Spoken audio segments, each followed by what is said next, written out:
ಆತ್ಮೀಯ ವಿದ್ಯಾರ್ಥಿಗಳೇ, ನಾವು ಇವತ್ತಿನ ದಿವಸ ಹರಿಹರ ಕವಿ ಬರೆದಿರುವಂಥದ್ದು ದೇವನುಲಿದನ ಕುಲವೇ ಸತ್ಕುಲಂ ಎನ್ನುವಂತಹ ಪದ್ಯದ ಕೊನೆಯ ಒಂದು ಭಾಗವನ್ನು ನೋಡೋಣ.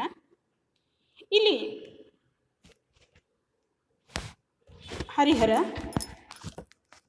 ಶಿವನ ಮೇಲೆ ಅಪಾರವಾದಂತಹ ಭಕ್ತಿಯನ್ನು ಹೊಂದಿರತಕ್ಕಂಥವನು, ಗುಪ್ತ ಭಕ್ತಿಗೆ ಹೆಸರುವಾಸಿಯಾಗಿರುವಂಥವನು. ಮಾದರ ಚೆನ್ನನ ಒಂದು ಭಕ್ತಿಯನ್ನು ಜನತೆಗೆ ತೋರಿಸೋದಕ್ಕೋಸ್ಕರ ಯಾವ ರೀತಿಯಾದಂತಹ ಒಂದು ಭಾವನೆಯನ್ನು ಈ ಪದ್ಯದಲ್ಲಿ ಕೊಟ್ಟಿದ್ದಾನೆ ಎನ್ನುವಂಥದ್ದನ್ನು ನೋಡೋದಾದರೆ, ಇಲ್ಲಿ ಕರಿಕಾಲ ಚೋಳ ಮತ್ತು ಗುಪ್ತ ಭಕ್ತಿಗೆ ಹೆಸರುವಾಸಿಯಾಗಿರುವಂಥವನು ಮಾದರ ಚೆನ್ನ ಇಬ್ಬರ ಒಂದು ಭಕ್ತಿಯನ್ನು ಕೊಟ್ಟಿದ್ದಾನೆ. ಒಂದು ಆಡಂಬರದ ಭಕ್ತಿ, ಒಂದು ಗುಪ್ತ ಭಕ್ತಿ, ಎರಡರ ಒಂದು ಹೋಲಿಕೆಯನ್ನು ಮಾಡಿದ್ದಾರೆ ಎನ್ನುವಂಥದ್ದು. ಆ ಹೋಲಿಕೆಯಲ್ಲಿ ಯಾವುದು ಶ್ರೇಷ್ಠ ಎನ್ನತಕ್ಕಂಥದ್ದು, ಯಾವುದಕ್ಕೆ ಬೆಲೆ ಇದೆ ಎನ್ನುವಂಥದ್ದು ಈ ಪದ್ಯದಲ್ಲಿ ತೋರಿಸಿಕೊಟ್ಟಿದ್ದಾರೆ. ಈ ಕರಿಕಾಲ ಚೋಳ ತಾಡು ಆಡಂಬರದಿಂದ ಶಿವಾಲಯಕ್ಕೆ ಬಂದು ಪೂಜೆಯನ್ನು ಸಲ್ಲಿಸು ಆತ ಮತ್ತೆ ತನ್ನ ಪರಿವಾರದ ಜೊತೆಗೆ ಹೋಗ್ತಾ ಇದ್ದ. ಹೀಗೆ ಹೋಗ್ತಾ ಇರಬೇಕಾದ್ರೆ ಒಂದು ದಿವಸ ಆತ ಶಿವಾಲಯಕ್ಕೆ ಪರಿವಾರದ ಜೊತೆಗೆ ಬಂದು ಎಲ್ಲ ರೀತಿಯ ಭಕ್ಷ್ಯ ಭೋಜನ ನೈವೇದ್ಯಗಳನ್ನು, ದೇವಾನ್ನ, ದಿವ್ಯಾನ್ನ, ಅಮೃತಾನ್ನ, ಹಪ್ಪಳ, ಹಾಲು, ಕೆನೆ ಹಾಲು, ಕೆನೆ ಮೊಸರು, ಸಕ್ಕರೆಯನ್ನು ಒಂದು ಮಣ್ಣಿನ ಹರಿವಾಣದಲ್ಲಿ ಹಾಕಿ ನೈವೇದ್ಯವನ್ನು ಮಾಡ್ತಾನೆ. ಆ ನೈವೇದ್ಯವನ್ನು ಶಿವ ಸ್ವಲ್ಪವೂ ಕೂಡ ಮುಟ್ಟೋದಿಲ್ಲ, ನೋಡೋದಿಲ್ಲ. ಆಗ ಅದನ್ನು ನೋಡಿ ಶಿವ, ನಾನೇನೋ ತಪ್ಪು ಮಾಡಿದ್ದೀನಿ, ಅದಕ್ಕೆ ಇವತ್ತಿನ ದಿವಸ ಶಿವ ನೈವೇದ್ಯವನ್ನು ಸ್ವೀಕರಿಸ್ತಾ ಇಲ್ಲ ಅಂತ ಹೇಳಿ ತನ್ನ ಸೊಂಟದಲ್ಲಿ ಇರುವಂತಹ ಕತ್ತಿಯನ್ನು ತೆಗೆದುಕೊಂಡು ಕೊರಳನ್ನು ಕೊಯ್ದುಕೊಳ್ಳಿಕ್ಕೆ ಅಣಿಯಾಗ್ತಾನೆ. ಆಗ ಶಿವ ಪ್ರತ್ಯಕ್ಷನಾಗ್ತಾನೆ. ಪ್ರತ್ಯಕ್ಷನಾಗಿ, ನಿಮ್ಮ ಅರಸುತನವನ್ನು ಇಲ್ಲಿ ತೋರಿಸ್ತಾ ಇದ್ದೀರೇನೋ, ಸ್ವಲ್ಪವೂ ವಿಚಾರ ಮಾಡೋದಿಲ್ಲ ನೀನು. ಆದರೆ ನನಗೆ ಇವತ್ತಿನ ದಿವಸ ಹಸಿವಿಲ್ಲ. ಯಾಕೆ ಹಸಿವಿಲ್ಲ ಅಂತಂದರೆ, ನಾನು ಈಗ ತಾನೇ ಚೆನ್ನನೊಡನೆ ಅಂಬಲಿಯನ್ನು ಕುಡಿದಿದ್ದೀನಿ ಅಂತ ಹೇಳ್ತಾನೆ. ಹಾಗಾದರೆ ಚೆನ್ನ ಯಾರು ಎನ್ನುವಂಥದ್ದನ್ನು ಒಂದು ಆತುರದಿಂದ ನೋಡಬೇಕು ಎನ್ನುವಂಥ ಭಾವನೆ ಕರಿಕಾಲ ಚೋಳನಿಗೆ ಉಂಟಾಗುತ್ತೆ. ಹಾಗೆ ಹುಡುಕ್ತಾ ಹುಡುಕ್ತಾ ಪರಿವಾರದ ಜೊತೆಗೆ ಆತ ದೆಸೆಗೂ ಹುಡುಕ್ತಾನೆ.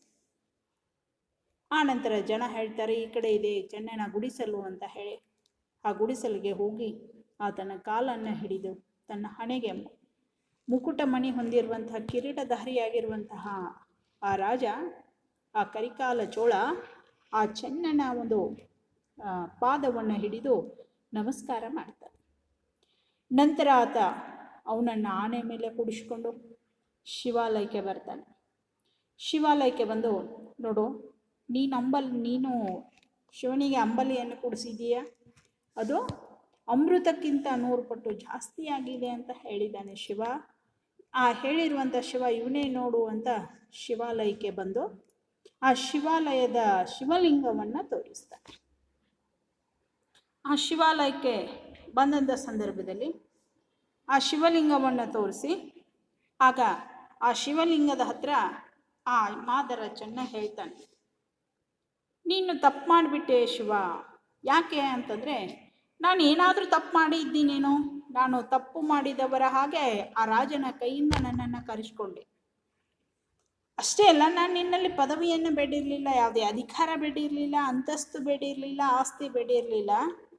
ಆದರೆ ನನ್ನನ್ನು ಯಾಕೆ ಈ ರೀತಿ ಕರೆದುಕೊಂಡು ಬರುವ ಹಾಗೆ ಮಾಡಿದೆ ಅಂತ ಒಂದು ಆವೇಶದ ಮಾತುಗಳನ್ನು ಚೆನ್ನ ಮಾತಾಡಲಿಕ್ಕೆ ಶುರು ಮಾಡ್ತಾನೆ.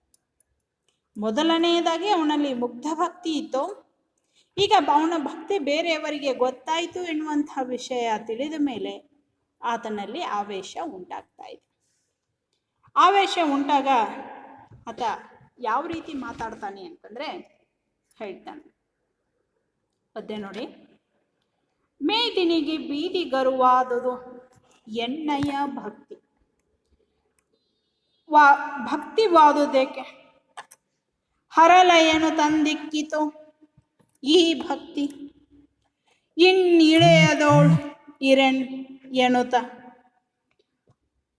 ಅತಿ ಭಾಷೆಯಂ ಮಾಡೆ, ಚೆನ್ನಯ್ಯನಿರಲ್ ಅಲಗನ್ ಕಿತ್ತು ಕೊರಳು ಹೊಡೆ ಶಿವಲಿಂಗದಿಂದ ಶಿವನೆಯ್ದು ತಂದು ನೆರಿಪಿಡಿದು ವಿಚಾರದಿಂದ ಇಂತು ಮಾಳ್ಪರೆ ನೀನರಿದು ಮರೆದು ಚೋಳಂಗೆ ಪೇಳ್ದೊಡೆ ಕೋಪವಿನಿತೇಕೆ ಅರಿಯದೆ ಎಂದೆವು ಚೆನ್ನ ಸೈರಿಸಿ ಆತುರವೇಕೆ ಎಂದು ಮೃಡಮೂರ್ತಿ ಚೆನ್ನಂಗೆ ನೇಹ ಮನ್ಯೆಂದು ನಿಂದು ಚೋಳಂಗೆ ಚೆನ್ನನಂ ತೋರುತಂ ನೋಡಿದ್ದಾನೆ. ನೋಡಿ, ಈ ಒಂದು ಶಿವಾಲಯಕ್ಕೆ ಬರ್ತಾರೆ. ಶಿವಾಲಯಕ್ಕೆ ಬಂದಂಥ ಸಂದರ್ಭದಲ್ಲಿ ಆ ಚೆನ್ನನಿಗೆ ತುಂಬ ಕೋಪ ಬಂದ್ಬಿಟ್ಟಿರುತ್ತೆ ಶಿವನ ಮೇಲೆ. ಕೋಪ ಬಂದಂತಹ ಸಂದರ್ಭದಲ್ಲಿ ಯಾವ ರೀತಿ ಮಾತಾಡ್ತಾನೆ ಅಂತಂದರೆ, ಮೇದಿನಿಗೆ ಭೂಮಿಗೆ ನನ್ನನ್ನೇನು ಮಾಡಿಬಿಟ್ಟಿ ಅಂತಂದರೆ ನೀನು ತೋರಿಸ್ಕೊಟ್ಟೆ, ನನ್ನ ಭಕ್ತಿಯನ್ನು ಬಯಲು ಮಾಡಿಬಿಟ್ಟೆ ಶಿವ ಅಂತ ಹೇಳ್ತಾನೆ. ಬೀದಿ ತುಂಬ ಬೀದಿಗರುವಾದಂತೆ ಬೀದಿಗೆ ಅರು ಅಂತಂದರೆ ತಿಳುವಳಿಕೆ, ತಿಳಿ, ಹೇಳು, ಸಾರು ಅಂತ ಹೇಳ್ತಾರೆ. ಈ ಭೂಮಿ ಮೇಲಿರುವಂಥ ಬೀದಿಯಲ್ಲಿರುವಂಥ ಎಲ್ಲರಿಗೂ ನನ್ನ ಭಕ್ತಿಯನ್ನೇ ಹೇಳಿದೆ, ಭಕ್ತಿಯನ್ನು ಸಾರಿದೆ ಶಿವ ನೀನು ಅಂತ ಆತ ಅವನ ಮೇಲೆ ಕೋಪ ಮಾಡ್ಕೊಳ್ತಾನೆ. ಭಕ್ತಿಯ ವಾದೇಕೆ ಹರಲೆಯನ್ನು ತಂದಿಕ್ಕಿತಿ. ನೋಡಿ, ನಿನ್ನ ಜೊತೆ ವಾದ ಯಾಕೆ ಮಾಡಬೇಕು ಅಂತ ಕೇಳ್ತಾನೆ. ನೀನು ನನ್ನ ಮೇಲೆ ಹರಲೆ ಅಂತಂದರೆ ಒಂದು ರೀತಿ ಅಪವಾದ ಅಂತ ಹೇಳ್ತಾರೆ. ಸುಮ್ಮನೆ ಅಪವಾದ, ವೃಥ ಅಪವಾದ ಅಂತ ಹೇಳ್ತಾರೆ. ಹರಲೆ ಅಂತ ಹೇಳ್ತಾರೆ. ಸುಮ್ಮನೆ ನನ್ನ ಮೇಲೆ ಏನು ಮಾಡಿದೆ ಅಂದರೆ ಗುಪ್ತ ಭಕ್ತಿಗೆ ಹೆಸರುವಾಸಿಯಾಗಿರುವಂಥವನು ಚೆನ್ನ ಎನ್ನುವಂಥ ಅಪವಾದವನ್ನೇ ನನ್ನ ಮೇಲೆ ಹೊರಿಸಿದೆ. ಈ ಎಲ್ಲ ವಿಷಯ ನನಗೆ ಏನು ಅಂತಂದರೆ ಎಲ್ಲರಿಗೂ ಗೊತ್ತಾಗುವ ಹಾಗೆ ಮಾಡಿದೆಲ್ಲ ಶಿವ ಅಂತ ಹೇಳ್ತಾರೆ. ಅತಿ ಭಕ್ತಿ ಇನ್ನಿಳೆಯೋಳಿರೆನ್ನುತ್ತ ಎಲ್ಲರಿಗೂ ನನ್ನ ಭಕ್ತಿ ನೀನು ಗೊತ್ತು ಮಾಡಿಸಿದೆ, ತೋರಿಸಿದೆ. ನಾನು ಈ ಭೂಮಿ ಮೇಲೆ ಇಳೆ ಅಂದರೆ ಭೂಮಿ, ನಾನಿನ್ನು ಈ ಭೂಮಿ ಮೇಲೆ ಇರೋದಿಲ್ಲ. ಯಾಕಂದರೆ ನನ್ನ ಭಕ್ತಿ ಎಲ್ಲರಿಗೂ ನೀನು ಪ್ರಸಾರ ಮಾಡಿದೆ, ಪ್ರಸಿದ್ಧಿ ಮಾಡಿದೆ, ಎಲ್ಲರಿಗೂ ಸಾರಿದೆ, ಎಲ್ಲರಿಗೂ ಬಯಲಾಗುವಾಗ ಮಾಡಿದೆ. ನಾನಿನ್ನು ಈ ಭೂಮಿ ಮೇಲೆ ಬದುಕಲ್ಲ ಅಂತ ಹೇಳ್ತಿದ್ದ. ಅತಿ ಭಾಷೆಯಂ ಮಾಡೆ. ನೋಡಿ, ಭಾಷೆ ಅಂದರೆ ಆಣೆ ಅಥವಾ ಪ್ರಮಾಣ ಅಂತ ಹೇಳ್ತಾರೆ. ನಾನಿನ್ನು ಬದುಕಂಗಿಲ್ಲ ಅಂತ ಹೇಳಿ ಆಣೆ ಮಾಡಿ ಹೇಳ್ತಕ್ಕಂಥವನು ಚೆನ್ನ. ಪ್ರಮಾಣ ಮಾಡಿ ಹೇಳ್ತಾನೆ. ಯಾಕೆ ನನ್ನ ಭಕ್ತಿ ಬಯಲಾಯಿತು ಅಂದರೆ ನಾನು ಇದು ಕೂಡ ಸತ್ತ ಹಾಗೆ ನಾನೇನು ಇರೋದಿಲ್ಲ ಅಂತ ಆತ ಅನ್ಕೋತಾನೆ. ಚೆನ್ನಯ್ಯನಿರಲ್ ಅಲಗನ್ ಕಿತ್ತು ಕೊರಳೊಳು ಹೊಡೆ. ನೋಡಿ, ಚೆನ್ನ ಏನು ಮಾಡ್ತಾನೆ ಅಂದರೆ ನನ್ನ ಭಕ್ತಿ ಎಲ್ಲರಿಗೂ ಗೊತ್ತಾಯ್ತು, ನಾನಿನ್ನ ಭೂಮಿ ಮೇಲೆ ಬದುಕಲ್ಲ ಅಂತ ಹೇಳಿ ಕತ್ತಿ ತಗೊಂಡು ಕೊರಳಿಗೆ ಇಟ್ಕೊಂಡು ಕೊಯ್ಕೊಳ್ಳಿಕ್ಕೆ ಅಣಿ ಹಾಕ್ತಾನೆ. ಕೊರಳಿಗೆ ಹಿಡ್ಕೊಂಡು ಬಿಡ್ತಾನೆ. ಕೊರಳಿಗೆ ಒತ್ತಿ ಹಿಡ್ಕೊಂಡಿರುವಂತಹ ಸಂದರ್ಭದಲ್ಲಿ ಶಿವಲಿಂಗದಿಂದ ಶಿವನೈ ತಂದು ನೆರೆಪಿಡಿದು. ನೋಡಿ, ಕೊರಳಿಗೆ ಒತ್ತಿ ಹಿಡ್ಕೊಂಡು ಇನ್ನೇನು ಕೊಯ್ಕೋಬೇಕು ಎನ್ನುವಷ್ಟರಲ್ಲೇ ಶಿವ ಏನಾಗ್ತಾನೆ ಅಂದರೆ ಲಿಂಗದಿಂದ ಪ್ರತ್ಯಕ್ಷನಾಗಿ ಅವನಿಗೆ ಹೇಳ್ತಾನೆ, ಅವಿಚಾರದಿಂದ ಇಂತೂ ಮಾಳ್ಪರೆ. ನೋಡಿ, ನಿನಗೆ ಸ್ವಲ್ಪ ವಿಚಾರ ಇಲ್ಲ ಅಂತ ಹೇಳ್ತಾನೆ. ವಿಚಾರ ಮಾಡಲಾರ್ದನೆ, ಏನೋ ತಿಳ್ಕೊಳ್ಳಾರ್ದನೆ ಒಮ್ಮಲಿಗೆ ಕುತ್ತಿಗೆಯನ್ನು ಕೈಕೊಳ್ಳಿಕ್ಕೆ ಹೋಗ್ತಾ ಇದೆಯಲ್ಲ, ಎಂಥ ಮೂರ್ಖ ಇದೆಯೋ ಚೆನ್ನ ನೀನು ಅಂತ ಹೇಳ್ತಾನೆ. ಆನಂತರ ನೀನು ಅರಿದು ಮರೆದು ಚೋಳಂಗೆ ಪೇಳ್ಬಾಳ್ದೆ. ನಾನೇನು ಮಾಡಿದೆ, ನಿನ್ನನ್ನು ತಿಳ್ಕೊಂಡೆ, ನಿನ್ನನ್ನು ಅರಿತುಕೊಂಡಿದ್ದೀನಿ ನಾನು. ನೀನು ಹೇಗಿದೀಯಾ, ಯಾವ ರೀತಿ ಇದೆಯಾ, ನಿನ್ನ ಭಕ್ತಿ ಎಂಥದ್ದು, ನಿನ್ನ ಕಾಯಕ ಎಂಥದ್ದು ಎನ್ನುವಂಥದ್ದು ಎಲ್ಲ ನನಗೆ ಗೊತ್ತಿದೆ. ನಿನ್ನನ್ನು ನಾನು ತಿಳ್ಕೊಂಡಿದ್ದೀನಿ. ಆದರೆ ಮರೆತು ನಾನೇನು ಮಾಡಿಬಿಟ್ಟೆ ಅಂದರೆ ಕರಿಕಾಲ ಚೋಳನಿಗೆ ಹೇಳಿಬಿಟ್ಟೆ. ಯಾಕೆ ಬೇರೆ ಏನು ವಿಷಯ ಇರಲೇ ಇಲ್ಲ ನನಗೆ. ಅದಕ್ಕೆ ಯಾಕೆ ತಿಂದಿಲ್ಲ, ಹಸಿವಿಲ್ಲ ಅಂತೀಯ ಅಂತಂದಮೇಲೆ ಬೇರೆ ಉತ್ತರನೇ ಇರಲಾರ್ದ ಕಾರಣಕ್ಕಾಗಿ ನಾನು ಏನು ಮಾಡಿದೆ ಅಂದರೆ ಆ ಕರಿಕಾಲ ಚೋಳನ ಮುಂದೆ ನಿನ್ನ ಹೆಸರನ್ನು ನಾನು ಬಹಿರಂಗಪಡಿಸಿದೆ, ಹೇಳಿಬಿಟ್ಟೆ ಅಂತ ಆತ ಹೇಳ್ತ. ಆದರೆ ಚೋಳಂಗೆ ಪೇಳ್ದೊಡೆ ಕೋಪವಿನೀತೇಕೆ ಹೇಳ್ತಾನೆ. ನಾನು ಹೇಳಿದೆ ಇದ್ದದ್ದನ್ನು, ನಿಜವಾದಂಥ ವಿಷಯವನ್ನು ನಾನು ಚೋಳ ಅರಸನಿಗೆ ಹೇಳಿದೆ. ಆದರೆ ನಿನಗ್ಯಾಕೆ ಕೋಪ ಬಂತು ಅಂತ ಕೇಳ್ತಾನೆ. ಇಷ್ಟ ಕೋಪ ಮಾಡ್ಕೊಳ್ತಾ ಇದೀಯಾ ಅಂತ ಕೇಳ್ತಾನೆ. ಅರಿಯದೆ ಎಂದೆವು ಚೆನ್ನ ಸೈರಿಸದ ಆತುರವೇಕೆ. ನಾನು ತಿಳಿಲಾರ್ದನೆ ಅಂದ್ಬಿಟ್ಟೆ, ಮರ್ತು ಅಂದ್ಬಿಟ್ಟೆ ನಿನ್ನ ಹೆಸರು. ನಿನ್ಗ್ಯಾಕೆ ಈ ಚೆನ್ನ ಸ್ವಲ್ಪ ತಾಳ್ಮೆ ಇಲ್ಲ, ನಿನಗೆ ಸಹನೆ ಇಲ್ಲ, ಯಾಕೆ ಈ ಆತುರದಿಂದ ಕೊರಳನ್ನು ಹೊಯ್ಕೊಳ್ತೀಯ, ಕೊರಳನ್ನು ಕತ್ತರಿಸ್ಕೊಳ್ತಾ ಇದೀಯಾ ಅಂತ ಹೇಳ್ತಾನೆ. ಎಂದು ಮೃಣಮೂರ್ತಿ ಚೆನ್ನಂಗೆ ನೇಹಮನ್ ಎಂದು ನಿಂದು ಚೋಳಂಗೆ ಚೆನ್ನನ ತೋರುತಂ ನುಡಿದು ಎಂದು ಮೃಣಮೂರ್ತಿ, ಮೃಡ ಅಂದರೆ ಶಿವನ ಒಂದು ಮೂರ್ತಿಯಲ್ಲಿ ಆತ ಪ್ರತ್ಯಕ್ಷನಾಗಿರ್ತಕ್ಕಂಥವನು. ಈತ ಚೆನ್ನನಿಗೆ ಅತಿ ಪ್ರೀತಿಯಿಂದ, ನೇಹದಿಂದ, ಸ್ನೇಹದಿಂದ ಆತನಿಗೆ ಮಾತುಗಳನ್ನು ಆಡ್ತಾನೆ. ಅಷ್ಟೇ ಅಲ್ಲ, ಮತ್ತೆ ಚೋಳಂಗೆ ಆ ಚೆನ್ನನನ್ನು ತೋರಿಸ್ತಾ ಆತನ ಒಂದು ಭಕ್ತಿಯನ್ನು, ಮಹಿಮೆಯನ್ನು ಚೋಳರಾಜನ ಮುಂದೆ ಹೇಳುವಂಥದ್ದು ಇಲ್ಲಿ ಕಂಡು ಬರ್ತಾ ಇದೆ. ಹೇಳಿ ಯಾವ ರೀತಿಯಾಗಿ ಮುಂದೆ ಅವನನ್ನು ಹೇಗೆ ಒಂದು ಚೆನ್ನನಿಗೆ ಮೋಕ್ಷದ ದಾರಿಯನ್ನು ಹೇಗೆ ಕೊಡ್ತಾನೆ ಎನ್ನುವಂಥದ್ದು ಒಂದು ಮುಂದಿನ ಭಾಗದಲ್ಲಿ ಕೊಡ್ತಾ ಇದ್ದಾರೆ, ಮುಂದಿನ ಪದ್ಯದಲ್ಲಿ ಕೊಡ್ತಾರೆ. ಹೇಳ್ತಾರೆ, ನೋಡಯ್ಯ ಚೋಳ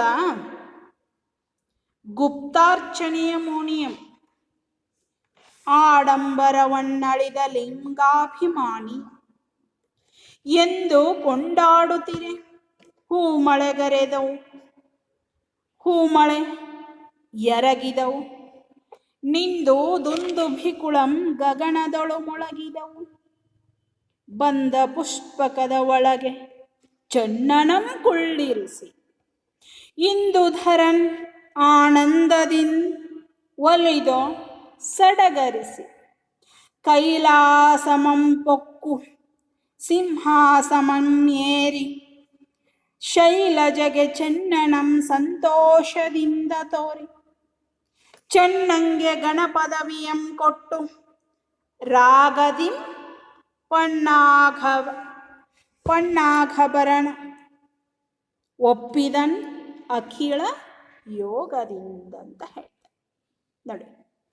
ನೋಡು ಚೆನ್ನನಿಗೆ ಆತನನ್ನು ಪರಿಚಯಿಸ್ತಾ ಇದ್ದಾನೆ, ಆತನ ಭಕ್ತಿಯನ್ನು ಹೇಳ್ತಾನೆ.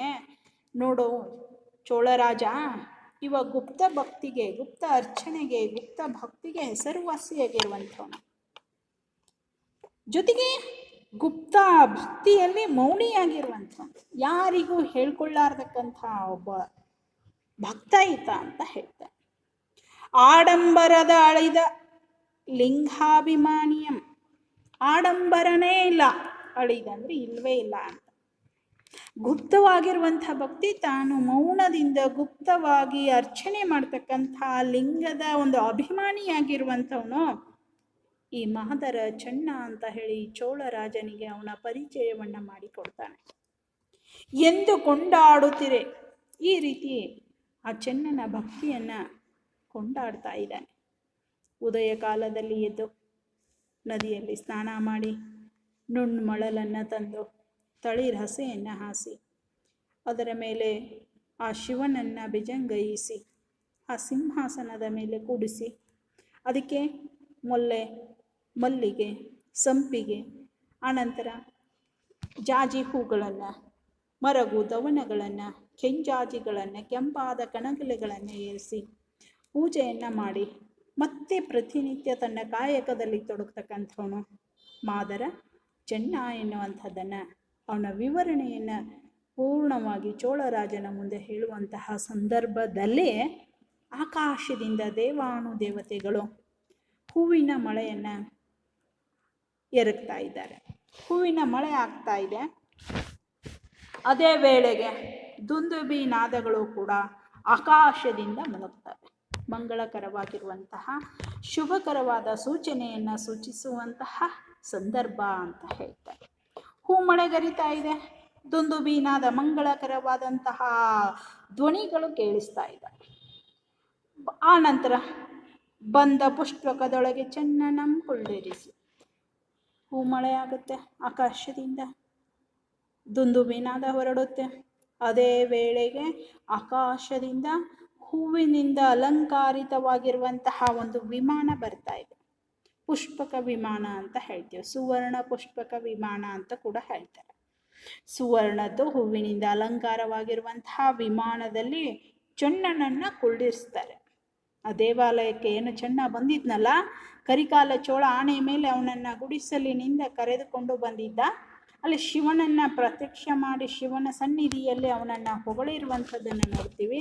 ಆ ನಂತರ ಅದೇ ಶಿವ ಅವನನ್ನ ಪುಷ್ಪಕ ವಿಮಾನದಲ್ಲಿ ಕುಳ್ಳಿರಿಸಿಕೊಂಡು ಆತ ಏನ್ ಮಾಡ್ತಾನೆ ಅಂತಂದ್ರೆ ಆಕಾಶದ ಹತ್ರ ಅವನನ್ನ ಕರೆದುಕೊಂಡು ಹೋಗ್ತಾನೆ. ಇಂದುಧರನ್ನ ಆನಂದದಿಂದ ಒಲಿದು ಸಡಗರಿಸಿ. ಇಂದುಧರ ಅಂತಂದ್ರೆ ಶಿವ ಅಂತ ಹೇಳ್ತೀವಿ. ಇಂದು ಅಂದ್ರೆ ಚಂದಿರ, ಚಂದಿರನನ್ನ ಧರಿಸಿರುವಂಥವನು ಶಿವ. ಆತ ತುಂಬ ಸಂತೋಷದಿಂದ ಸಡಗರದಿಂದ ಪುಷ್ಪಕ ವಿಮಾನದಲ್ಲಿ ಅವನನ್ನು ಕೂಡಿಸಿಕೊಂಡು ಕೈಲಾಸಮಂಪಕ್ಕು ಸಿಂಹಾಸನಂ ಏರುತ್ತ. ನೋಡಿ, ಕೈಲಾಸಕ್ಕೆ ಅವನನ್ನು ಕರ್ಕೊಂಡು ಹೋಗ್ತಾನೆ. ಶಿವ ತನ್ನ ಆಲಯಕ್ಕೆ ಅವನನ್ನು ಕರ್ಕೊಂಡು ಹೋಗ್ತಾನೆ, ಕೈಲಾಸಕ್ಕೆ ಕರ್ಕೊಂಡು ಹೋಗ್ತಾನೆ. ಸಿಂಹಾಸನದ ಮೇಲೆ ಶಿವ ಕೂತ್ಕೋತಾನೆ. ಸಿಂಹಾಸನದ ಮೇಲೆ ಕೂತ್ಕೊಂಡ ಮೇಲೆ ಮೊದಲು ಇವನನ್ನು ಶೈಲಜೆಗೆ ಪರಿಚಯವನ್ನು ಮಾಡಿಕೊಡ್ತಾನೆ. ಶೈಲಜೆಗೆ ಚೆನ್ನನಂ ಸಂತೋಷದಿಂ ತೌರಿ. ಸಿಂಹಾಸನದ ಮೇಲೆ ಕೂತ್ಕೊಂಡ್ಮೇಲೆ ತನ್ನ ಅರ್ಧಾಂಗಿಯಾಗಿರುವಂಥವಳು ಆ ಶೈಲಜೆ, ಗಿರಿಜೆ, ಪಾರ್ವತಿ ಅಂತ ಹೇಳ್ತೀವಿ. ಆ ಶೈಲಜೆಗೆ ಚೆನ್ನನ ಒಂದು ಭಕ್ತಿಯನ್ನು ಕೊಂಡಾಡಿ ಹೇಳ್ತಕ್ಕಂಥದ್ದನ್ನು ನಾವು ನೋಡ್ತೀವಿ. ಶೈಲಜೆ ಮುಂದೂ ಕೂಡ ಆತನ ಗುಪ್ತ ಭಕ್ತಿಯನ್ನು ತುಂಬ ಸಂತೋಷದಿಂದ ಶಿವ ಹೇಳ್ತಾನೆ. ಚೆನ್ನಂಗೆ ಗಣಪದವಿಯಂ ಕೊಟ್ಟು ರಾಗದಿಂ.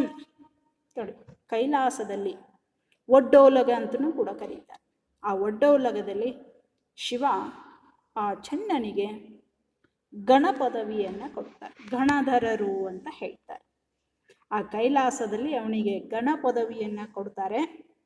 ಅದು ಅತಿಯಾದಂತಹ ಸಂತೋಷದಿಂದ ಅವನಿಗೆ ಗಣಪದವಿಯನ್ನು ಕೊಡ್ತಕ್ಕಂಥವನು ಶಿವ. ನಂತರ ಹೇಳ್ತಾರೆ, ಪನ್ನಗ ಆಭರಣ ಒಪ್ಪಿದ. ಪನ್ನಗ ಅಂದರೆ ಹಾವು, ಆಭರಣ ಹಾವುಗಳನ್ನೇ ಆಭರಣವನ್ನಾಗಿ ಧರಿಸಿಕೊಂಡಿರುವಂಥವನು ಶಿವ ಅಂತ ಹೇಳ್ತಾರೆ. ಈ ಶಿವ ಒಪ್ಪಿದ. ಮತ್ತೆ ಹೇಳ್ತಾರೆ, ಅಖಿಳ ಯೋಗದಿಂ. ಆರೂಢನಾಗಿರುವಂತಹ ಶಿವ ಇವನನ್ನ ಸಂಪೂರ್ಣವಾಗಿ ಒಪ್ಪಿದ ಅಂತ ಹೇಳ್ತಾರೆ.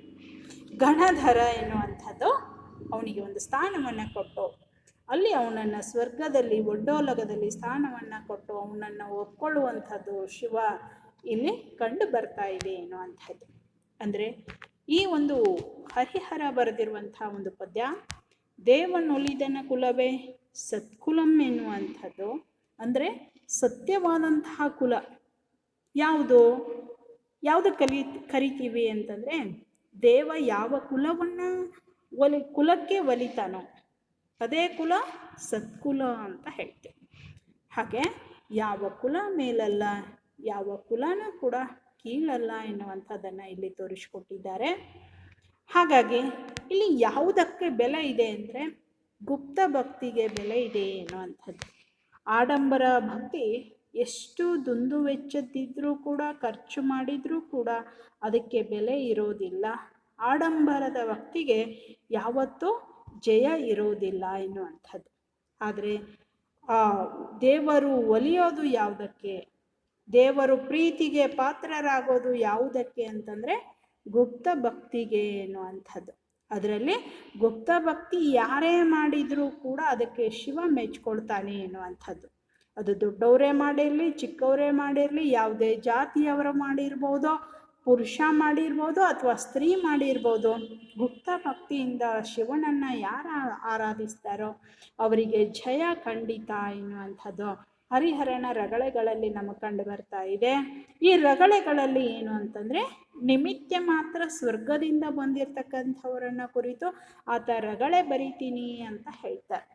ಸ್ವರ್ಗದಲ್ಲಿ ಯಾವುದೇ ತಪ್ಪು ಮಾಡಿರುವಂತಹ ಪ್ರಯುಕ್ತ ಅವನಿಗೆ ಶಿಕ್ಷೆ ಏನು ಅಂದರೆ ಮತ್ತೆ ಭೂಲೋಕದಲ್ಲಿ ಹೋಗಿ ಸಾಧನೆಯನ್ನು ಮಾಡಿಕೊಂಡು ಬರಿ ಅಂತ ಆತ ಕಳಿಸಿರ್ತಾನೆ.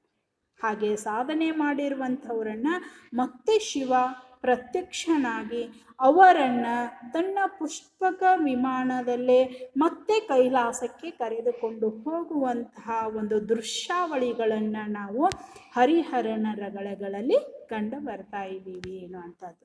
ಹಾಗೆ ಮಾದರ ಚೆನ್ನ ನಿಮಿತ್ತವಾಗಿ ಇಲ್ಲಿ ಒಂದು ಹುಲ್ಲು ಮೇವು ಮಾಡುವಂತಹ ಕಾಯಕದಲ್ಲಿ ನಿರತನಾಗಿರುವಂಥವನು, ಜೊತೆಗೆ ಗುಪ್ತ ಭಕ್ತಿಗೆ ಹೆಸರುವಾಸಿಯಾಗಿರುವಂತಹ ಈತನನ್ನು ಶಿವ ಒಲಿದು ಈತನ ಭಕ್ತಿಗೆ ಮೆಚ್ಚಿಕೊಂಡು ಈತನನ್ನು ಮತ್ತೆ ಕೈಲಾಸಕ್ಕೆ ಕರೆದುಕೊಂಡು ಹೋಗಿ ಘನಧರ ಎನ್ನುವಂಥ ಪದವಿಯನ್ನು ಕೊಟ್ಟು ಇವನನ್ನು ಸ್ವೀಕಾರ ಮಾಡ್ತಾನೆ ಎನ್ನುವಂಥದ್ದು ಈ ಒಂದು ಪದ್ಯದ ವಿವರಣೆಯಾಗಿ ನಮಗಿಲ್ಲಿ ಕಂಡು ಬರ್ತಾ ಇದೆ ಎನ್ನುವಂಥದ್ದು. ಮುಂದಿನ ಒಂದು ಅವಧಿಯಲ್ಲಿ ಮತ್ತೆ ಪ್ರಶ್ನೋತ್ತರಗಳನ್ನು ನೋಡೋಣ.